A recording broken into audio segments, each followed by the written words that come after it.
para seducirme otra vez, besarme otra vez, volverme a poner. Welcome everyone to this week's episode of Unrooted Men's Soccer Edition, and my guest for this week's show is none other than senior on the soccer team, Ike Arinze. Ike, thanks so much for joining me on the show. Thanks for having me.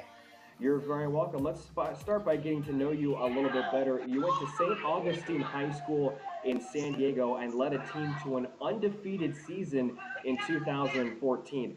How did high school prepare you for this level of competition?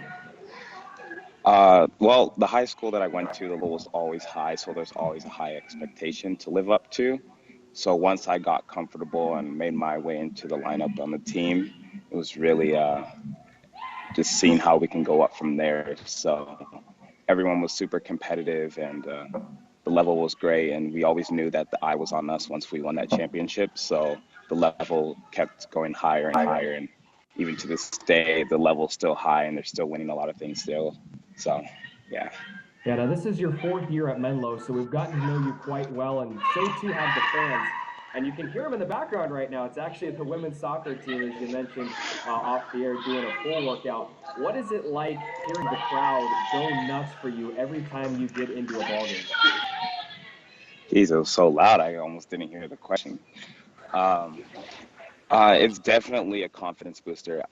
I enjoy, you've always, as a soccer player, you always dream to be playing in front of thousands of people. And when the few people that come to our games can make an atmosphere sound like thousands of people, that definitely helps boost our game, our morale as a team. So we definitely enjoy all the support that we get here from all the students and staff and everyone in the neighborhood and community. Now, you've made it a habit in your career of scoring in non-conference games early in the season. How important are these non-conference games for your personal development as a player? So scoring early in the season is definitely important. It kind of sets the tone for the rest of the season. We usually come into camp hoping to earn a starting spot every single year, because everything we do is earned. We don't have our starting spots. But off early scoring goals definitely helps me to get more consistent playing time, to ensure that I'm at the top of my game early in the season. So when it comes towards the end of the season, that I'm even better than what I was in the beginning. Now let's talk a little bit about the beginning of the campaign so far for you guys. You opened up 2017 with a strong 3-1 win against Southern Oregon. They were receiving votes in the preseason poll. You guys were blanked in the first half, and really Southern Oregon had a lot of momentum in that game. What was the message by Keith Lambert and the staff at intermission? So we definitely came together as a team and discussed how we know that we're a lot better than what we played in the first half. And the thing is, we've been talking all season, no matter what happens throughout a game, you have to give 110%, 120%, as a matter of fact, throughout the entire season or the entire match. You don't want to stop short and just give up early, because that will actually ruin the rest of the game for everybody. 3 goals were scored in the second half, and a pair by Eric Hegman in his Oaks debut. What really got the offense clicking in that second half? Coming together at halftime, we really talked about how we needed to do a lot more as a team and work more as a unit.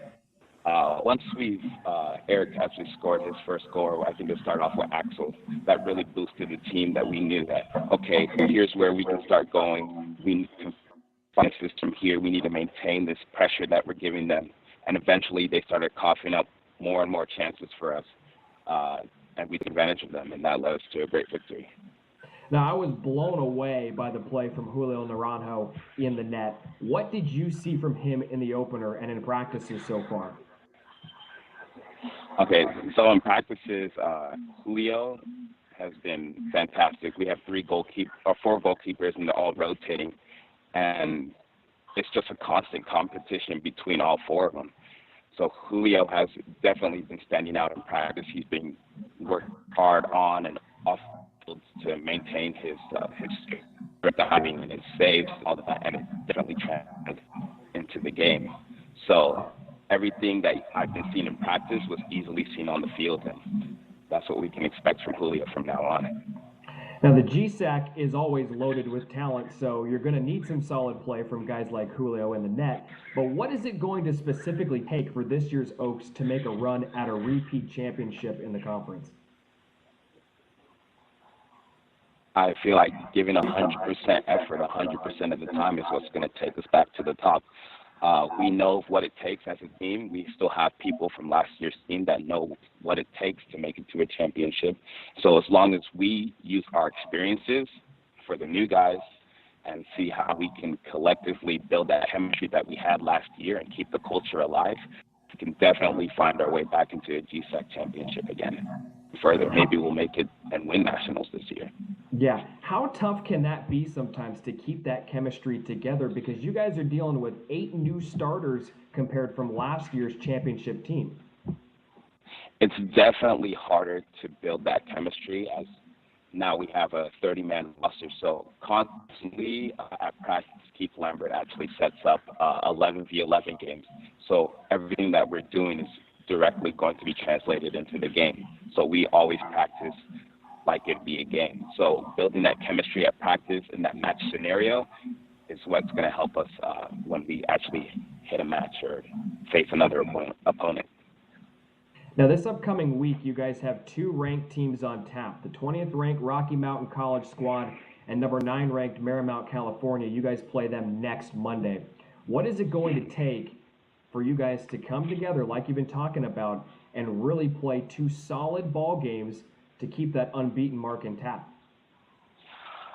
Honestly, it's just going to take 100% determination.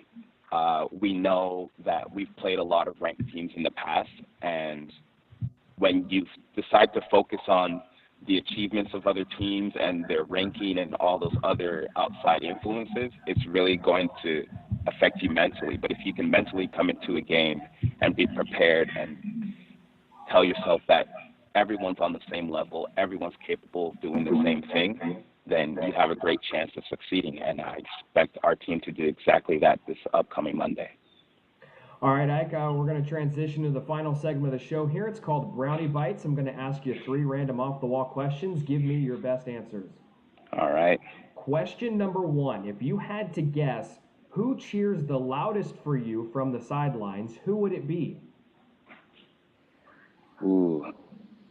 From the sidelines, if it counts virtually, I'd like to say my mom, because that does count.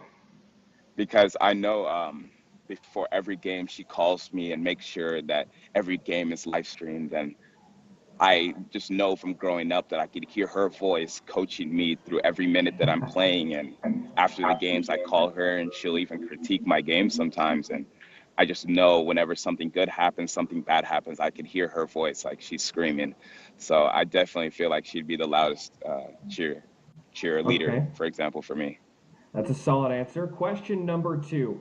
I've heard that you're a big FIFA player, so I got to ask, which teammate is the worst at FIFA? Don't want to throw him too far under the bus, but I'd probably say Jared Pangindian. Really? He's probably one of me our. As a guy who's good. He's good. He's good, but we have a really competitive FIFA community within our team that whenever games are played, it's just absolute chaos. And Jared doesn't have like the game systems. That's why I don't see him being at the top of the FIFA rankings in our team, but he's definitely good compared to like a regular individual. But on our team, he's probably the lowest. He just doesn't have the time to get that solid practice in, is what you're saying. Too much schoolwork for him, too much other outside factors and family, and he's a busy man, but FIFA's not his forte. Question number 3. Which teammate has the most panda-like qualities? Panda-like. I'd probably have to give that one to Cameron Bellucci. He's definitely a panda man. He started off being a little on the fluffy side, if that's an appropriate term, last season, and he's transitioned into a starter. He got, for example, last year we talked about it at our last game. He started off playing a total of 60 minutes last year, perhaps, And then this year, he just played a full 90 minutes in his first match. So he started off like a panda. He still has that panda heart, but he's a great man now. All right, Ike. Well, we appreciate it. Thank you so much for joining me on the show. Oh, absolute pleasure. Thank you for having me. You're welcome. And fans, don't forget men's soccer in action this week. They have a match on Monday against UC Merced, but they'll be out before this episode gets posted. And then they're in action Friday, the 1st of September, against the 20th ranked Rocky Mountain College. It'll be at home at Wunderlich Field. Start time of 1:30 p.m. And then Monday the 4th, that's Labor Day, they will be hosting 9th ranked Marymount, California University. Start time at 3:30 p.m. And for everyone interested, including Ike's mother, they will be live streamed on the Menlo College Sports Network. Kevin Dana will have the play-by-play of both matches. We invite you to tune into next week's show when Ike Arinze will choose the next athlete to be interviewed by me, Brian Brownfield, right here on Unrooted Men's Soccer Edition. Until then, take care, everybody, and we'll see you next week. Cheers. All right, Ike, thank you so much. Para seducirme